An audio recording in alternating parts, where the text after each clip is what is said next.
Hello बच्चों, मैं आपका विजय सर। आज के इस वीडियो लेक्चर में आप सभी का स्वागत करता हूं। इसके पिछले लेक्चर में हम लोगों ने क्या किया था कि यह सिद्ध करने के पूरा पूरा प्रयास किया था कि भाई सिंगलटन अगर कोई वैल्यू जैसे √2, √3, √5 अगर यह दिया हुआ है तो इसको कैसे सिद्ध कर सके कि यह एक अपरिमेय संख्या है। उस क्लास में मैंने आपको एक बात बताया था कि यहाँ पर हमें मुख्य रूप से दो प्रकार के प्रश्नों का क्या करना है, हल ज्ञात करना है। जो दो पैटर्न है, एक पैटर्न तो हमने पिछले क्लास में क्या कर रखा है, सीख रखा है। अब आज यहाँ पे हम दूसरे पैटर्न के बारे में बात कर रहे हैं, जहाँ पे एक परिमेय तथा एक अपरिमेय संख्या का क्या है, संयोग है। और फिर उनके साथ आपको यह बताना है कि प्राप्त जो संख्या है वह कैसी है, अपरिमेय संख्या। चलिए बिना देरी किए हुए आरंभ करते हैं। और आरंभ करते हैं हम उदाहरण नंबर 6 से। क्या कह रहा है? कह रहा है कि दर्शाइए कि 5 - √3 एक अपरिमेय संख्या है। आपको यह बता, अगर आपको पहले से पता हो तो आप ऑलरेडी इस बारे में जानते हैं कि 5 एक परिमेय संख्या है और √3 क्या है, अपरिमेय संख्या है।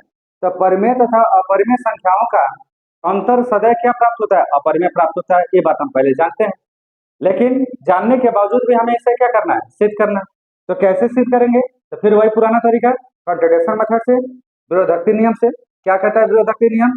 कि जो दिया गया है उसके बिल्कुल क्या मान लें, विपरीत मान लें। तो कैसे करेंगे देखिए, आते हैं आरंभ करते हैं और हम चलते हैं उपपद पे। और उपपद में सर्वप्रथम आपका जो काम है वह यह है कि आप मान लीजिए कि माना 5 - √3 एक परिमेय संख्या, एक परिमेय संख्या। और ऐसा तो है नहीं, यह तो अपरिमेय संख्या है, क्वेश्चन में दिया है। तो हमने माना 5 - √3 एक परिमेय संख्या है जो जो दिए गए कथन के विपरीत है। जो दिए गए कथन के क्या बेटा, विपरीत। ठीक। अब अगर 5 - √3 एक परिमेय संख्या होगा तो जाहिर सी बात है इसे p/q के रूप में क्या किया जा सकता है, लिखा जा सकता है। तो आप यहाँ लिखेंगे कि इसलिए 5 - √3 को हम a/b के रूप में क्या कर सकते हैं, लिख सकते हैं, जहां जहां a और b कैसी संख्या है, सहअभाज्य पूर्णांक, सहअभाज्य पूर्णांक है। और b का मान नॉट इक्वल टू क्या है, 0। क्लियर है? अब क्या करते हैं भाई, अगर यह सहअभाज्य पूर्णांक होगा तो जाहिर सी बात है यह इन परिस्थितियों को क्या करेगा, लागू करेगा। इसके लिए 5 - √3 को हम y1 लिख सकते हैं। और फिर हम चाहे y1 मत लिखिए, एक सामान्य काम करिए। यहाँ पे आप एक काम करो, 5 को उधर लेके जाओ। 5 को उधर लेके जाओगे तो क्या होगा देखो, तो -√3 बराबर हो जाएगा a/b। 5 इधर प्लस में उधर जाएगा तो क्या हो जाएगा, माइनस, तो माइनस। ठीक है। अब हम क्या करें, माइनस से सब में भाग देते हैं। तो माइनस से भाग देंगे तो चिन्ह क्या हो जाएंगे, बदल जाएंगे। जो माइनस में वो प्लस में आ जाएगा, जो प्लस है किस में आ जाएगा, माइनस में। तो यहाँ माइनस से माइनस में भाग देंगे तो ये क्या वाला आ जाएगा, प्लस। तो ये हो गया √3। यहाँ हो जाएगा माइनस a/b और माइनस माइनस से भाग देंगे तो क्या हो जाएगा, +5। ठीक है। अब थोड़ा सा अगर सही से लिखे, रिअरेंज करके लिखे तो हम लिख पाएंगे √3 = 5 को पहले लिख रहा हूँ और इसे लिख रहा हूँ बाद में, तो -a/b। तो लिखा ही जा सकता है। अगर यह लिखा जा सकता है तो आप यहाँ क्या कहोगे, तो आप यहाँ कहोगे सर √3 और इसको सॉल्व कर लो। इसको सॉल्व कर तो 5 का b में गुणा करें तो हो जाएगा 5b - a और बटा क्या, b। इतना हमारा निकल के आ जाएगा। अब अगर यहाँ पे यह मान 5b - a/b आया तो इससे क्या स्पष्ट होता है, इससे स्पष्ट यह होता है कि सर a और b दोनों क्या है, पूर्णांक है। अगर a और b पूर्णांक है तो जाहिर सी बात है कि इनका अनुपात जो आएगा वह एक परिमेय संख्या आएगा। अर्थात हम कह सकते हैं कि 5b - a जो हमारा निकल के यहाँ पे आएगा, यह एक प्रकार की कैसी संख्या हो जाएगी, परिमेय संख्या हो जाएगी। अगर यह परिमेय संख्या होगी तो √3 भी कैसी संख्या होगी, परिमेय संख्या होगी। लेकिन हम क्या जानते हैं, हम तो यह जानते हैं कि √3 एक परिमेय संख्या नहीं है, यह कैसी संख्या है, अपरिमेय संख्या है। इसका मतलब हुआ कि जो हमने लिया था, जो कल्पना की थी, वो कल्पना ही क्या हो गई, असत्य। तो अगर कल्पना असत्य हुई तो सिद्ध क्या होगा भाई? तो इससे यह सिद्ध होता है कि 5 माइनस रूट 3 एक परिमेय संख्या ना हो, कैसी संख्या है, अपरिमेय संख्या। तो बस इसी बात को आप लिख लो। आप लिखेंगे कि चूंकि ए और बी एक पूर्णांक है, ए और बी एक क्या है, पूर्णांक है, इसलिए 5b minus A by B एक परिमेय संख्या होगी।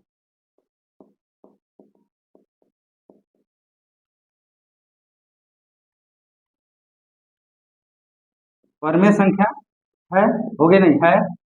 अगर यह परिमेय संख्या है, अतः अंडर रूट 3 भी एक परिमेय संख्या होगी, एक परिमेय संख्या होगी, जाहिर सी बात। और अगर रूट 3 भी हमारी ये क्या हो गई, परिमेय संख्या होगी, तो यह तो भाई बिल्कुल क्या है, गलत है। क्यों? क्योंकि रूट 3 हमारी परिमेय संख्या तो है नहीं, ये कैसी संख्या है, अपरिमेय संख्या है। हम क्या कहेंगे, हम कहेंगे असत्य है। क्यों असत्य भाई? क्योंकि क्योंकि रूट 3 एक अपरिमेय संख्या, अपरिमेय संख्या है। अगर रूट 3 एक अपरिमेय संख्या है, इसका मतलब क्या हुआ, इसका मतलब यह है, अतः हमारी कल्पना असत्य है। हमारी कल्पना क्या है, असत्य है। तो अगर हमारी कल्पना असत्य है तो इससे सिद्ध क्या होता है, तो इससे सिद्ध होता है, जिससे यह सिद्ध होता है कि होता है कि 5 माइनस रूट 3 एक अपरिमेय संख्या है। क्लियर है? देखें कितना आसान है। पहला थोड़ा जो पहला आपका टाइप का जो क्वेश्चन आ रहा था, वह थोड़ा इससे ज्यादा क्या था, बड़ा था। लेकिन इस टाइप में ऐसा नहीं। जब सिंगलटन अपरिमेय होगा तो थोड़ा उसके करने के तरीके क्या हो जाएंगे, बदल जाएंगे। लेकिन जब परिमेय तथा अपरिमेय दोनों होंगे तो बड़ा मुश्किल नहीं है, तो बड़ा आसान है। कुछ नहीं करो, जो दिया गया उसे आप पहले मान लीजिए, उसके बिल्कुल विपरीत, क्योंकि आप विरोधक नियम का पालन कर रहे हैं। तो यह अपरिमेय है, आप उसे परिमेय मान लीजिए। जो हमारे दिए गए कथन का बिल्कुल क्या है, विपरीत है। अगर यह अपरिमेय से परिमेय होगा तो जाहिर सी बात है पी बाई क्यू के रूप में लिखा जाएगा। तो पी बाई क्यू की जगह मैंने ए बाई बी लिख दिया, और ए और बी क्या है, हमारा सहअभाज्य पूर्णांक है। अब क्या करो, जो परिमेय हो वो परिमेय को परिमेय के रूप परिमेय की तरफ क्या करिए, ट्रांसफर कर दीजिए। तो हमारे 5 परिमेय है और यह भी परिमेय है, 5 परिमेय की तरफ ट्रांसफर कर दिए। अब एक साइड में केवल अपरिमेय रख लो, दूसरे साइड में पूरा क्या बना लो, परिमेय बना लो। तो लीजिए आप इस तरीके सॉल्व करें तो परिमेय बन जाएगा। अब क्या लिखना है, अब बताने कि चूंकि ए और बी एक ऐसा है पूर्णांक, अगर ए और बी पूर्णांक होगा तो उससे बना हुआ ये जो अनुपात है वह भी क्या होगा, पूर्णांक होगा। तो 5b minus A by B भी एक ऐसा संख्या होगा, पूर्णांक होगा। अगर यह पूर्णांक होगा तो साथ में परिमेय होगा, बड़ी सीधी सी बात है। अगर यह परिमेय हुआ तो यह जिसका मान है वह भी एक क्या होगा, परिमेय होगा। तो अंडर रूट 3 भी एक क्या होगा, परिमेय संख्या होगा। आप क्या जानते हो सर, ऐसा तो है नहीं। आप जानते हैं कि अंडर रूट 3 कहीं से भी परिमेय संख्या नहीं है। तो हमने लिखा यहाँ पे कि जो कि क्या है, असत्य। क्यों असत्य है? क्योंकि अंडर रूट 3 कैसी संख्या है, अपरिमेय। अगर अंडर रूट 3 आपका अपरिमेय संख्या है, अतः हमारी जो कल्पना थी यहाँ पे कि आपका 5 माइनस रूट 3 एक परिमेय संख्या है, यह क्या हो गया, गलत हो गया। अगर यह गलत है तो इससे सिद्ध क्या हुआ, इससे सिद्ध हुआ कि 5 माइनस अंडर रूट 3 एक परिमेय ना होकर कैसी संख्या हो गई, अपरिमेय संख्या। तो यही हमको यहाँ पे सिद्ध करना था। तो आप लास्ट में लिख सकते हैं हेंस प्रूफ। क्लियर है? तो मेरे ख्याल से आपको बड़े अच्छा समझ में आ गया होगा। तो चलिए फटाफट इसे नोट करिए, साथ में इस वीडियो का लिंक अपने दोस्तों में क्या करिए, शेयर करिए। साथ ही साथ एक लाइक जरूर दबा दें, और जो नए बच्चे आ रहे हो इस चैनल को सब्सक्राइब जरूर करिए। तो फटाफट इसे नोट करें, फिर हम बढ़ते हैं अगले उदाहरण। तो उदाहरण नंबर 6 के बाद अब हम बात करते हैं उदाहरण नंबर 7। और उदाहरण नंबर 7 बिल्कुल 6 की ही भांति है, इसमें कोई अंतर। 6 में क्या था, 6 में 2 एक परिमेय था और एक अपरिमेय था।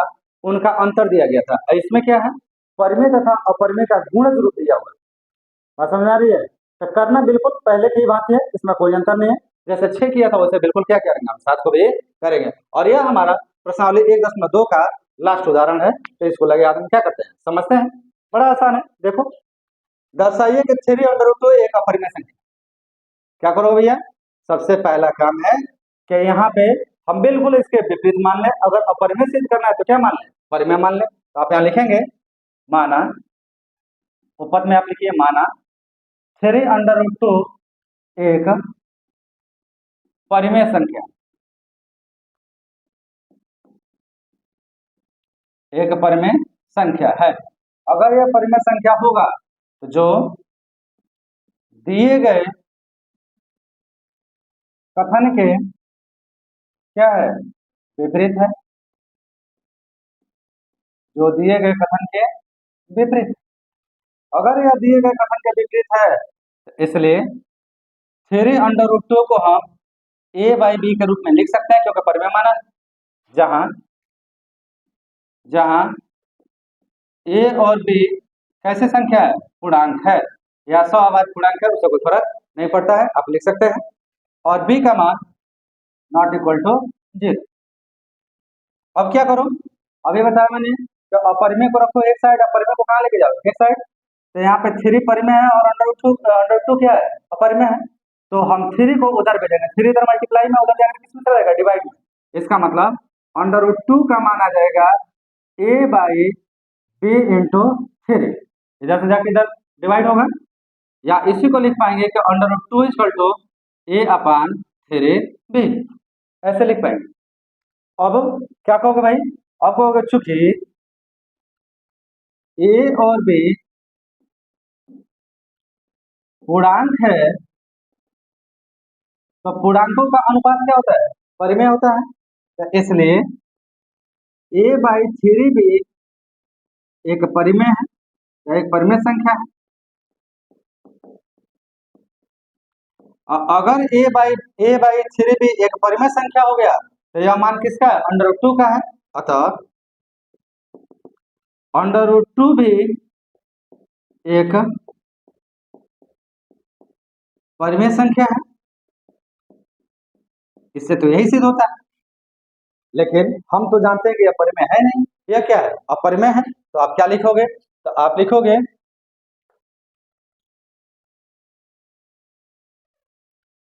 √2 भी एक परिमेय संख्या है जो कि असत्य है, जो कि क्या है, असत्य है। अब क्यों असत्य है भाई, क्योंकि क्योंकि √2 एक अपरिमेय संख्या, ये हम तो पहले से जानते हैं, अपरिमेय संख्या है। अगर यह अपरिमेय संख्या है तो जाहिर सी बात है कि आप यहाँ कह सकते हैं, अतः हमारी कल्पना असत्य है, या हमारी कल्पना असत्य है या गलत है, जो भी करना चाहे आप लिख सकते हैं, असत्य है। तो फिर सत्य क्या है, तो आप लिखेंगे अतः जिससे सिद्ध होता है कि, जिससे सिद्ध होता है कि, क्या सिद्ध होता है भाई, तो 3√2 एक अपरिमेय संख्या है, एक अपरिमेय संख्या। क्लियर है? तो इस तरीके से हम 3√2 को एक अपरिमेय संख्या क्या कर सकते हैं, सिद्ध कर सकते हैं, हैंस प्रूव्ड। क्लियर ना? देखिए कितना आसान, बड़ा सिंपल है। तो आप इसे नोट करें, और इसके साथ ही प्रश्नावली 1.2 के सारे उदाहरण यहाँ पे क्या हो गए, समाप्त हो गए। अब हम आरंभ करेंगे प्रश्नावली 1.2 के जो क्वेश्चन दिए गए हैं उन क्वेश्चन को। तो क्वेश्चन भी बड़े प्यारे प्यारे हैं, आसान है और इन्हीं पे बेस्ड है। तो फटाफट इसे नोट करिए, फिर हम बढ़ते हैं क्वेश्चन। तो सारे उदाहरण समाप्त होने के बाद अब हम प्रश्नावली 1.2 का पहला प्रश्न करना आरंभ करते हैं। अब बड़ा आसान है, बड़ा सिंपल है, देखिए कैसे। तो पहला क्वेश्चन कह रहा है कि सिद्ध कीजिए कि √5 ये क्या है, अपरिमेय संख्या। अब देखिए, अपरिमेय सिद्ध करने का यह पहला कौन सा आपका तरीका है, तो पहला है जिसमें केवल और केवल अपरिमेय संख्या है, दूसरा कोई संख्या नहीं है। तो मैंने कहा ना कि यहाँ दो पैटर्न का क्वेश्चन मिलेंगे, एक में केवल अपरिमेय होगा और एक में परिमेय के साथ क्या होगा, अपरिमेय होगा, दोनों होगा। तो यहाँ पे हम जो करने जा रहे हैं वह केवल और केवल क्या है, अपरिमेय। तो हम पहले तरीके से इसको करेंगे, कैसे करेंगे भाई? तो यहाँ पे दो विधियां हम अपनाते हैं ऐसे प्रश्न को करने के लिए। पहला, एक तो कॉन्ट्रडिक्शन मेथड, विरोधोक्ति नियम, जिसमें क्या होता है कि जो सही होता है उसको गलत मान लेते हैं, फिर गलत वाले को सिद्ध करने जाते हैं, पता चलता है कि गलत वाले को सिद्ध कर रहे हैं वो आ ही नहीं रहा है, तो फिर पहला वाला ही क्या हो जाता है, सही हो जाता है। पहली बात है। दूसरा, एक आपको प्रमेय पढ़ाया गया था कि यदि हमारा ए कोई पूर्णांक है और साथ में पी कोई अभाज्य संख्या है, तो ए स्क्वायर को यदि पी विभाजित करती है तो ए को भी पी क्या करेगी, विभाजित करेगी। ये दो चीजें हमने यहाँ पे क्या किया, पढ़ा। इन्हीं का प्रयोग करते हुए हम इस प्रश्न को क्या करेंगे, हल यहाँ से करेंगे। तो इसे सिद्ध करना है, तो चलिए सिद्ध करते हैं और हम आते हैं उपपत्ति पे। और उपपत्ति में सबसे पहला काम क्या होता है, जो दिया गया उसके विपरीत मानेंगे। तो आप मानेंगे माना √5 एक परिमेय संख्या है, परिमेय संख्या है जो दिए गए कथन के विपरीत है। और ध्यान से समझना बेटा, ये बहुत महत्वपूर्ण भी है, एग्जाम में आने की संभावना भी ऐसे प्रश्नों की होती है हमेशा। मैं इशारा कर देता हूं इसे। तो माना √5 एक परिमेय संख्या है जो दिए गए कथन के क्या है, विपरीत है। अब अगर √5 एक परिमेय संख्या होगा तो इसे a/b के रूप में क्या किया जा सकता है, लिखा जा सकता है। तो आप लिखेंगे, इसलिए √5 को हम लिख सकते हैं a/b, जहां जहां a और b अभाज्य पूर्णांक है और साथ में b का मान 0 के बराबर नहीं है। अब अगर a और b अभाज्य होंगे तो अभाज्य का अर्थ होता है कि इन दोनों संख्याओं के अभाज्य गुणनखंडों में 1 के अतिरिक्त कोई और गुणनखंड ना हो, उभयनिष्ठ गुणनखंड ना हो। तो क्या ऐसा है? तो करते हैं चेक। हम इसको बाई 1 लगा लेते हैं, क्रॉस मल्टीप्लीकेशन करते हैं। क्रॉस मल्टीप्लीकेशन करेंगे तो क्या होगा बेटा, तो यहाँ से आ जाएगा आपका a का मान में करोगे तो a आ जाएगा और इसमें करोगे तो हो जाएगा √5 b के बराबर। अब हम क्या कर रहे हैं, दोनों पक्षों का वर्ग कर देते हैं। तो आप लिखें दोनों पक्षों का वर्ग करने पर, और दोनों पक्षों का वर्ग करोगे तो देयरफॉर a का स्क्वायर और यहाँ हो जाएगा √5b पूरे का क्या, होल स्क्वायर। क्या मिलेगा यहाँ से, a स्क्वायर और √5 का करो तो हो जाएगा 5 और b का करो तो क्या हो जाएगा, b स्क्वायर। अब यहाँ से देखिए, इस a स्क्वायर के दो गुणनखंड आ रहे हैं, एक तो 5 आ रहा है, क्या आ रहा है, b स्क्वायर। तो जाहिर सी बात है कि a स्क्वायर किससे विभाजित होगा, 5 से विभाजित होगा। इस बात को ठीक से समझने के लिए जो भी बच्चे नए हो, एक बार जाके इसके पिछले लेक्चर को खूब ध्यान से क्या करिएगा, समझ लीजिएगा। वहां से सारी बातें बड़ी क्लियर से क्या की गई है, बताई गई है। यह संभव नहीं है कि हर लेक्चर में एक ही बात को बार बार बहुत अच्छे से क्या किया जाए, बताया जाए। तो एक बार आप इसके पिछले लेक्चर को जाकर देख लीजिए, वहां से 100% क्लियर हो जाएगा कि कैसे यह 5a स्क्वायर का क्या हो रहा है, गुणनखंड हो जा रहा है। तो आप यहाँ लिखेंगे कि a स्क्वायर किससे विभाजित होगा, 5 से विभाज्य है। तो आप यहाँ लिखो कि a स्क्वायर 5 से विभाज्य है। अगर a स्क्वायर 5 से विभाज्य है तो जाहिर सी बात है कि a भी 5 से विभाजित होगी, विभाजित होगी। और इसे हम कथन a मान और इसको समीकरण नंबर 1 मान, ठीक है। अब a भी 5 से विभाजित होगी तो जाहिर सी बात है a के गुणनखंड में एक तो क्या आएगा, 5 आएगा। हम लिखेंगे देयरफॉर a = a गुणनखंड लिख दिया 5 और दूसरा गुणनखंड कुछ भी हो सकता है, तो हमने उसके जगह पे क्या लिख लिया, m, जहां m एक पूर्णांक है। m एक क्या है बेटा, पूर्णांक। अब क्या करते हैं, a का मान उठा कर रख देते हैं समीकरण नंबर 1। हम लिखेंगे इसलिए a का मान समीकरण एक में रखने पर, और एक में रखेंगे तो क्या मिल जाएगा, तो देयरफॉर यहां से हो जाएगा ए का मान है 5m, तो ये हो जाएगा 5m का होल स्क्वायर बराबर 5b²। कितना आएगा, 5m का होल स्क्वायर करो कितना आ जाएगा 25m², और ये हो जाएगा 5b²। 5 वन जा 5, 5 5 जा 25, तो यहाँ से 5m² बराबर आ जाएगा b²। तो b² का मान कितना आ गया, तो b² का मान आ गया 5m का स्क्वायर। अगर गौर से देखो तो ये बिल्कुल समीकरण नंबर 1 के जैसे है। अगर 1 के जैसे है तो a² का एक गुणनखंड क्या था, 5 था। उसी प्रकार से b² का भी एक गुणनखंड क्या होगा, 5 होगा। तो क्या कह पाओगे, आप कह पाओगे यहाँ से कि b² 5 से विभाज्य है। बहुत सीधी सी भाषा में आप बोल सकते हैं 5 से विभाज्य है।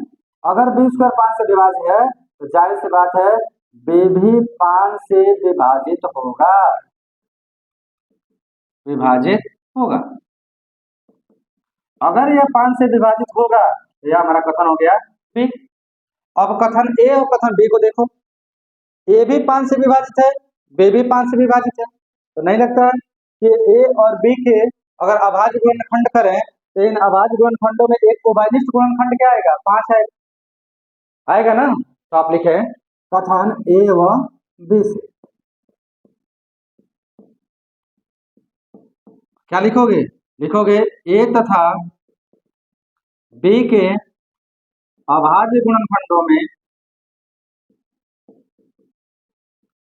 अभाज्य गुणनखंडों में 5 एक उभयनिष्ठ गुणनखंड है।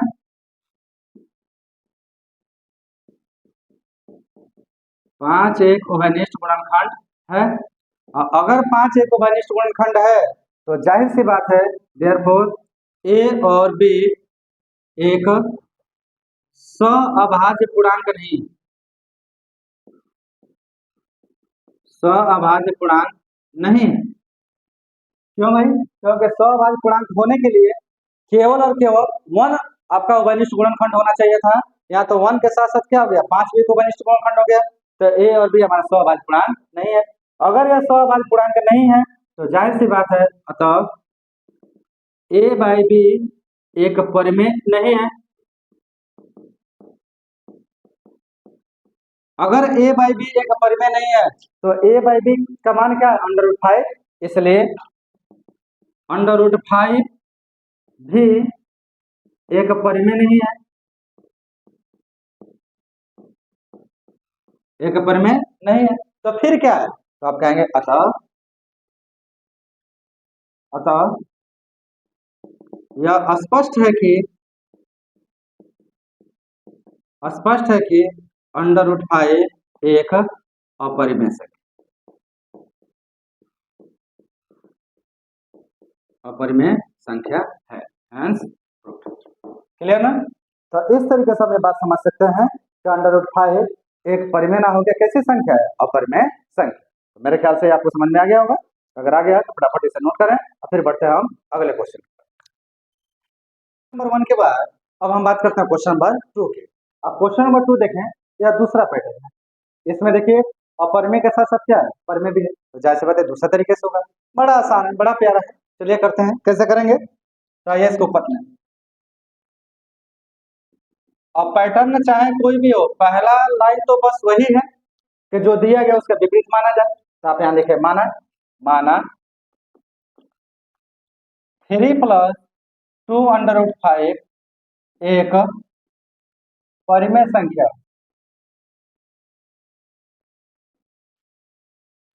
एक परिमेय संख्या है जो दिए गए कथन के विपरीत है। जो दिए गए कथन का क्या है, विपरीत। अब अगर यह परिमेय होगा तो परिमेय के नियमों का क्या करेगा, पालन करेगा। तो आप लिखें चुके 3 + 2√5 को हम a बाई बी के रूप में लिख पाएंगे, जहां जहां a और b पूर्णांक है और साथ b का मान 0 के बराबर नहीं है। अब क्या करते हैं, जो परिमेय है उनको एक तरफ और जो अपरिमेय है उनको एक तरफ। तो हम यहाँ पे कुछ इस प्रकार से बना रहे हैं।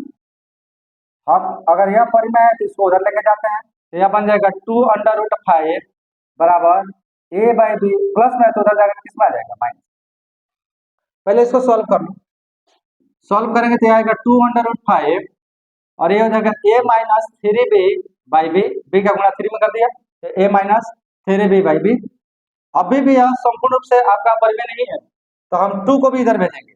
अब भेजेंगे तो यहाँ हमें मिल जाएगा √5 equal to a minus 3b upon 2b के बराबर, इतना प्राप्त होगा। मतलब √5 का मान यहाँ आ गया। अब क्या लिखोगे भाई, अब कहोगे आप चूंकि a और b पूर्णांक हैं, तो अगर a और b पूर्णांक हैं तो a minus 3b upon 2b एक परिमेय संख्या है। अब a minus 3b by 2b एक परिमेय संख्या है, तो यह मान किसका, √5 का। इसका मतलब हुआ कि √5 भी एक परिमेय संख्या,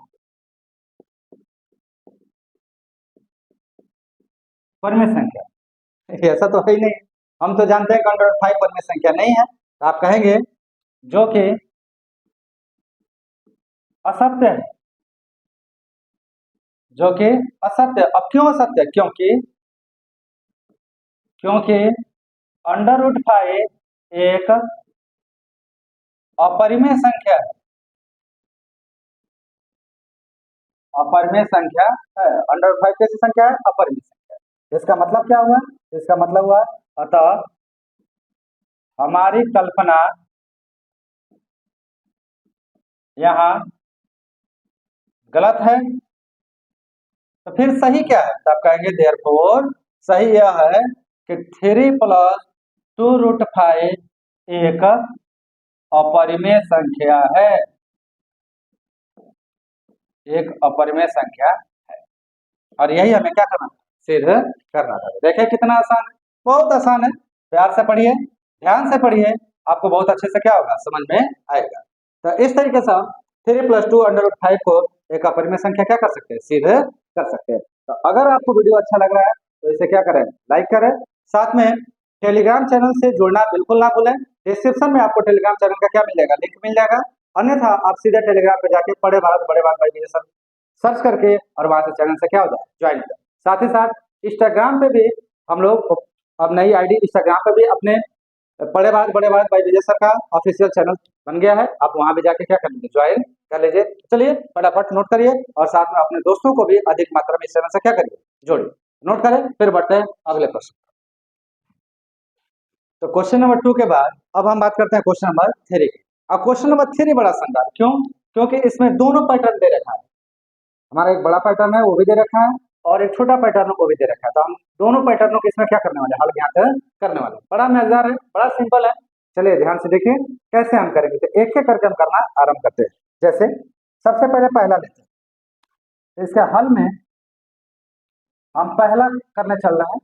पहला का हम सिद्ध करेंगे, उपपथ लेंगे यहाँ पे। तो इसके ऊपर क्या होगा, कैसे मानोगे, माना 1/√2 एक परिमेय संख्या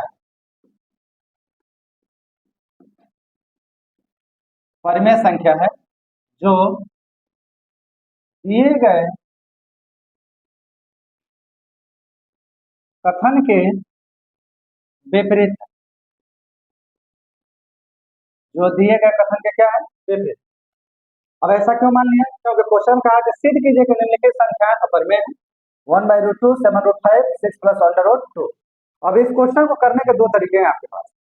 आप इसे बड़े तरीके से भी कर सकते हैं, छोटे तरीके से भी कर सकते हैं, यह आपके ऊपर निर्भर करता है। तो कैसे हम करें, तो हमने मान लिया कि माना 1/√2 एक परिमेय संख्या है जो दिए गए कथन के क्या है, विपरीत है। अगर यह परिमेय है इसलिए 1/√2 को हम a बाई बी के रूप में क्या कर सकते हैं, लिख सकते हैं। यह तो हमारे हाथ में है। तो हम यहाँ लिखेंगे जहां a और b 100 अभाज्य पूर्णांक है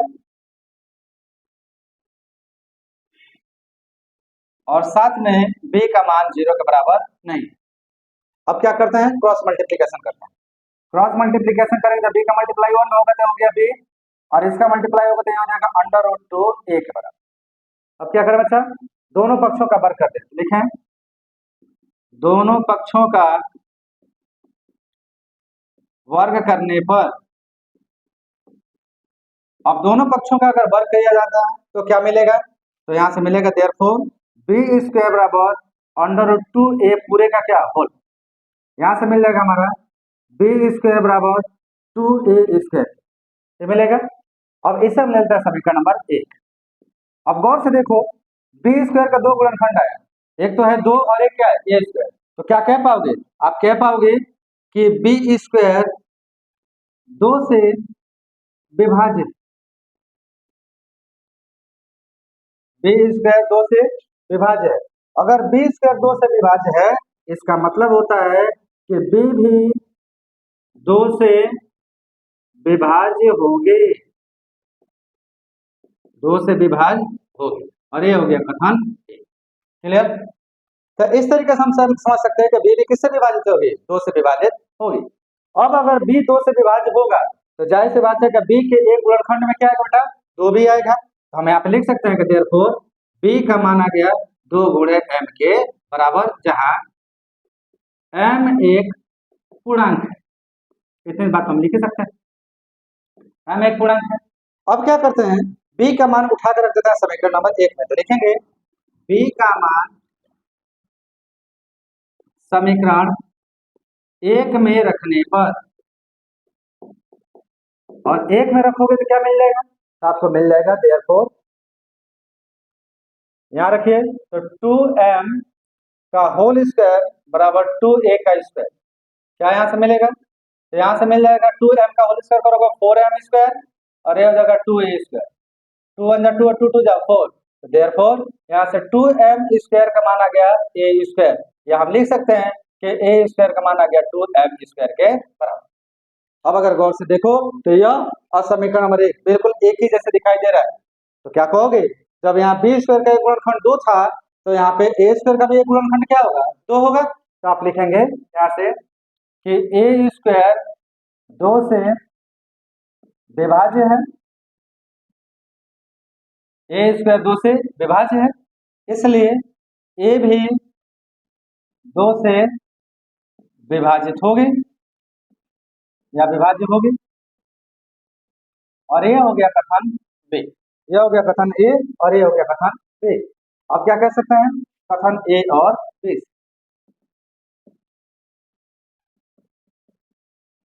और ए और बी से क्या कहोगे, आप कहोगे कि सर बी भी 2 से विभाज्य है, ए भी 2 से विभाज्य है, अर्थात ए और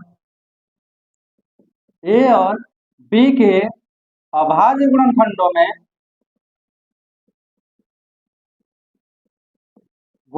में दो एक उभयनिष्ठ गुणनखंड है, दो एक उभयनिष्ठ गुणनखंड है। अगर दो एक उभयनिष्ठ गुणनखंड है तो इन परिस्थिति में ए और बी स्व अभाज्य तो नहीं है, हम कहेंगे अतः ए और बी स्व अभाज्य पूर्णांक नहीं है, और जब स्व अभाज्य पूर्णांक नहीं है तो जाहिर सी बात है कि इसलिए 1/√2 एक परिमेय संख्या नहीं है, परिमेय संख्या नहीं है। अगर यह परिमेय संख्या नहीं है तो फिर क्या है, तो आप कहेंगे अर्थात 1/√2 एक अपरिमेय संख्या, 1/√2 कैसी संख्या है, अपरिमेय संख्या, और यही हमको क्या करना था, सिद्ध करना था। तो हैंस समझ में आ गया। ऐसे बड़े सारे क्वेश्चन हम अब तक कर चुके हैं, तो मेरे ख्याल से अब ये बड़े आराम से बहुत प्यार से आपको समझ में आ रहा होगा कि इसमें कुछ खास नहीं करना है, जो संख्या दिया गया उसके विपरीत एक बार मान लीजिए, विपरीत मानेंगे तो उनकी कुछ परिस्थितियां होंगी, उन परिस्थितियों को लागू करिए, अगर लागू करने से परिस्थिति लागू हो जाता है तब तो ठीक है, नहीं लागू होता है, इसका मतलब आपके द्वारा जो माना गया कथन है वो क्या है, गलत है। और गलत है तो फिर जो पहला वाला दिया गया था वही क्या था, सही था। तो यही प्रक्रिया इसमें लग रहा है और इसी के अनुसार हम ये सिद्ध कर पा रहे हैं कि कैसे दिया गया संख्या आपका क्या है, अपरिमेय है। तो चलो थोड़ा समझ लो, इसका पहला नोट करो, फिर हम इसके बाद से क्वेश्चन नंबर तीसरा का दूसरा और तीसरा क्वेश्चन यहाँ पे क्या कराते हैं, हल कराते हैं। तो नोट करिए। तो पहला हल करने के बाद अब हम इसका दूसरा पार्ट हल करते हैं और दूसरा में सिद्ध करते हैं कि 7√5 कैसे एक अपरिमेय संख्या है। तो बड़ा आसान है, आप यहाँ मान लो माना माना 7√5 एक अपरिमेय संख्या,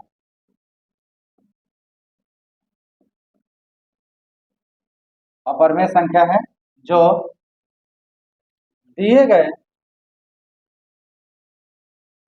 कथन के विपरीत, जो दिए गए कथन के क्या है, विपरीत।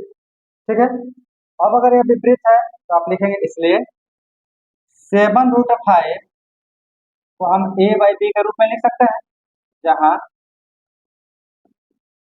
a और b दोनों कैसी संख्या है, पूर्णांक है, और b का मान हमारा 0 के बराबर नहीं है। ये चीज हम कह सकते हैं। अब हम अगर 7 से भाग दें तो क्या आएगा यहाँ पे, 7 से क्यों भाग दे रहे भाई, क्योंकि हम परिमेय को परिमेय के साथ लाना चाहते हैं। ये हो गया √5 बराबर a/7b। अब क्या कर सकते हो, आप कहोगे चूंकि a और b एक पूर्णांक है, इसलिए a/7b एक परिमेय संख्या होगा।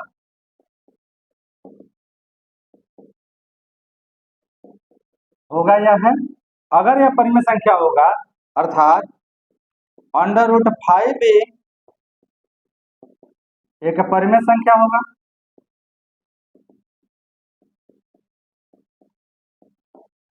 जबकि ये तो सही नहीं है, जो कि असत्य है,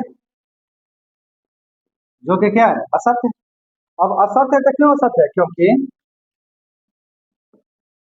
क्योंकि √5 एक अपरिमेय संख्या, अपरिमेय संख्या है। अतः हमारी कल्पना यहाँ गलत है, हमारी कल्पना यहाँ क्या है, गलत है, जिससे सिद्ध होता है कि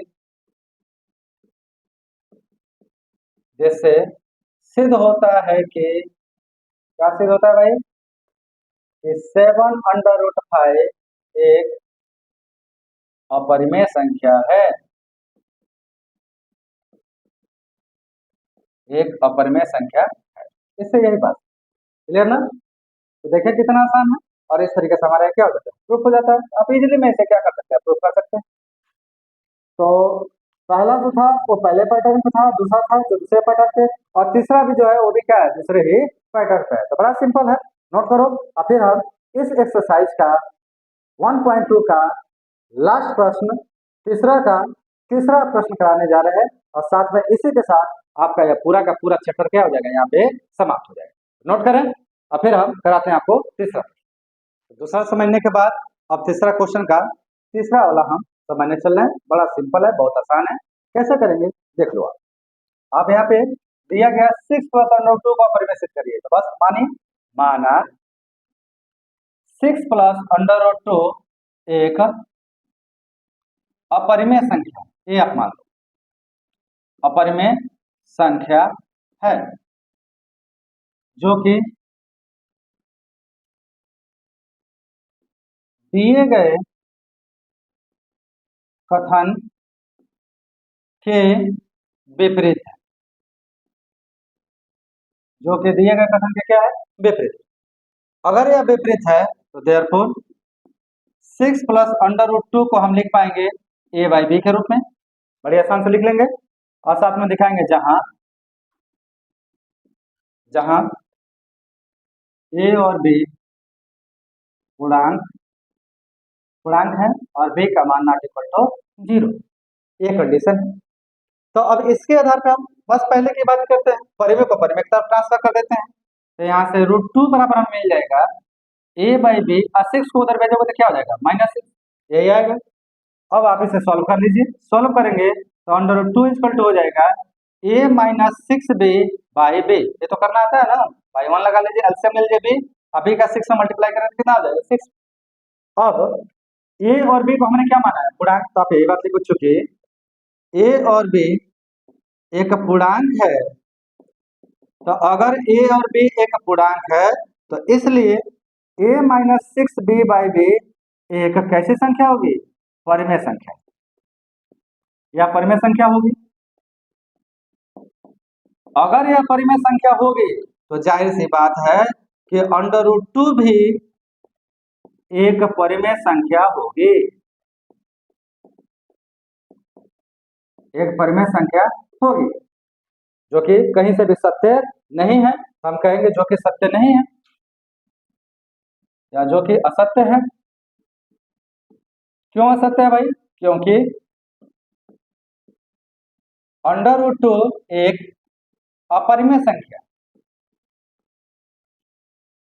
अपरिमेय संख्या है, यह एक अपरिमेय, अगर यह एक अपरिमेय संख्या है तो जाहिर सी बात है क्या यहाँ जो हमने कल्पना किया है वह कल्पना क्या हो गया, गलत हो गया। अतः हमारी